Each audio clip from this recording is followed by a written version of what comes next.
जिंग हाओ एक 20 साल का लड़का है जो अपने 6 साल की छोटी बहन मिनी के साथ रहता है। मिनी के दिल में छेद है और उसकी बीमारी की वजह से उसे अक्सर सांस लेने में दिक्कत होती है। डॉक्टर जिंग हाओ को बताता है कि मिनी की हेल्थ और खराब हो सकती है जब वो 8 साल की हो जाएगी, इसलिए जल्दी से जल्दी उसका ऑपरेशन करवाना जरूरी है। लेकिन जिंग हाओ के पास इतने पैसे नहीं है क्योंकि वो एक छोटी सी मोबाइल रिपेयर की दुकान चलाकर गुजारा करता है। मिनी की बीमारी काफी सीरियस है और ये बीमारी उसकी माँ से विरासत में मिली है। उनकी माँ भी इसी बीमारी की वजह से गुजर गई थी और माँ के जाने के बाद उनके पिता भी उन्हें छोड़कर चले गए। सारी जिम्मेदारी अब जिंग हाओ के कंधों पर आ गई है। रात को जिंग हाओ के दोस्त योंग उसे मिलने के लिए एक वेयरहाउस बुलाता है। योंग एक बिजनेसमैन के पुराने मोबाइल फोन्स का एक बड़ा स्टॉक दिखाता है जो अभी जेल में है। योंग जिंग हाओ को ऑफर करता है कि ये फोन्स 1 लाख युआन में खरीद ले और उन्हें रिपेयर करके बेच दे।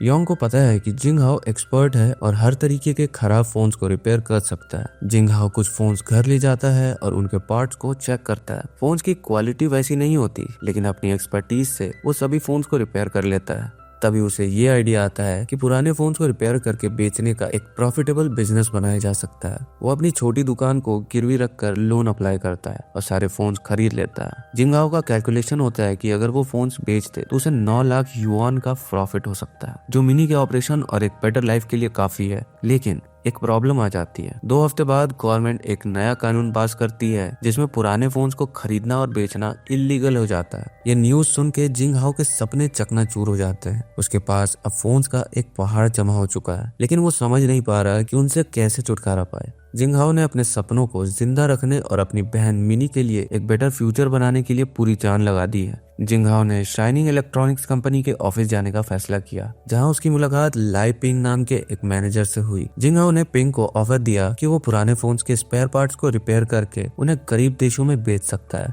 जिंग हाओ को यकीन था कि ये एक प्रॉफिटेबल बिजनेस मॉडल बन सकता है, लेकिन पिंग ने इस आइडिया को मना कर दिया क्योंकि उसे लगता है कि जिंग हाओ के spare parts quality control test pass नहीं कर पाएंगे। जिंग हाओ ने प्रॉमिस किया कि वो बेस्ट क्वालिटी के पार्ट्स बना के दिखाएगा। लाई पिंग ने कहा, पहले थोड़ा सैंपल बना के दिखाना और अगर अच्छा लगा तो हम डील करेंगे। इस बात ने जिंग हाओ को मोटिवेट किया और वो दिन रात स्पेयर पार्ट्स को फोन से निकालकर उन्हें रिपेयर करने में लग गया। काम मुश्किल था, लेकिन जिंग हाओ की मेहनत रंग लाई। उसने पार्ट्स रिपेयर करके कंपनी के हेडक्वार्टर्स ले जाकर उनका क्वालिटी टेस्ट करवाया, जो पास हो गए। एक्साइटेड जिंग हाओ लाई पिंग के पास गया, लेकिन लाई पिंग ने कहा, मैंने तुमसे डील करने का प्रॉमिस कब किया था। लाई पिंग ने असलियत में जिंग हाओ को लाइटली लिया था, लेकिन जिंग हाओ हार मानने वाला नहीं था। उसने कंपनी के डायरेक्टर मिस्टर जाओ से मिलने की कोशिश की। मिस्टर जाओ बिजी थे और ट्रेन पकड़ने जा रहे थे, लेकिन जिंग हाओ ने उनका पीछा किया और उनसे 10 मिनट का टाइम मांगा। उसने अपना बिजनेस आइडिया उन्हें समझाया। मिस्टर जाओ ने कहा, तुम्हारे पार्ट्स रिपेयर होने के बाद भी क्या तुम ये कर पाओगे, और अगर फेल हुए तो? जिंग हाओ ने जवाब दिया, सर ये मत सोचिए कि मैं कर पाऊंगा या नहीं, बस सोचिए अगर हो गया तो क्या आप डील करेंगे। मिस्टर जाओ इम्प्रेस्ड हो गए और डील के लिए हाँ कर दी, लेकिन कंडीशन लगाई कि सारे खर्चे जिंग हाओ को खुद उठाने होंगे। अगर डील हुई तो ही उन्हें पैसे वापस मिलेंगे।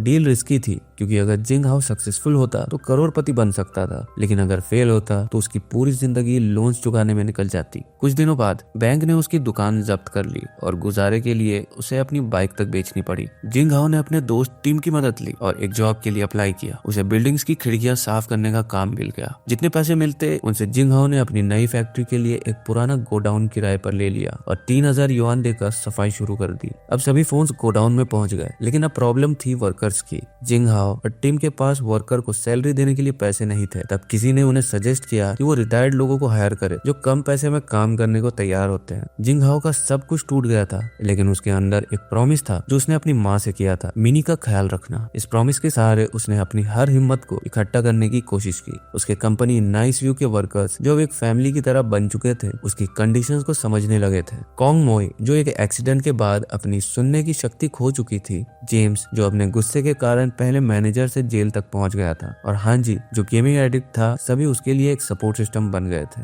इन लोगों ने जिंग हाओ को इंस्पायर किया कि अभी भी एक चांस बचा है। एक दिन जिंग हाओ के एक वर्कर ने एक आइडिया सजेस्ट किया, टेम्पररी अरेंजमेंट के लिए एक छोटा गराज ले लो और वहीं पर काम कंटिन्यू करो। जिंग हाओ ने अपने सेविंग्स और एक छोटा लोन मैनेज करके एक टेम्पररी गराज लिया। उसने अपने टीम को फिर से इकट्ठा किया और कहा, हमें बस 2 हफ्ते और चाहिए, फिर हम अपना सपना पूरा कर लेंगे। टीम ने मिलकर काम काम करना शुरू कर दिया बिना किसी शिकायत के, दिन रात मेहनत की। हांजी की शादी के बाद सभी नए एनर्जी के साथ काम में लग गए। जिंग हाओ ने मिनी को फैक्ट्री में लाकर दिखाया कि कैसे उसका भाई अपने सपनों के लिए लड़ रहा है। ये देखकर मिनी भी खुश हुई। तूफान के बाद एक और बड़ा हर्डल आया, स्पेयर पार्ट्स की क्वालिटी टेस्ट की डेडलाइन। जिंग हाओ और उसकी टीम ने हर पार्ट को मैनुअली चेक किया और रिपेयर किया ताकि कोई भी पार्ट क्वालिटी टेस्ट में फेल ना हो। एक दिन जिंग हाओ के पास एक कॉल आया। मिस्टर जाओ ने कहा कि उन्होंने टेस्ट रिजल्ट्स देखे हैं और वो डील फाइनलाइज करना चाहते हैं। ये सुनते ही जिंग हाओ के आंसू निकल आए। उसने अपने वर्कर के साथ इस खुशी को शेयर किया और सभी ने उसे गले लगा लिया। फाइनली नाइस व्यू का नाम मार्केट में एक एस्टेब्लिश्ड ब्रांड के रूप में आया। जिंग हाओ ने अपनी बहन मिनी के ट्रीटमेंट के लिए सारी अरेंजमेंट्स की और उसका ऑपरेशन सक्सेसफुल रहा।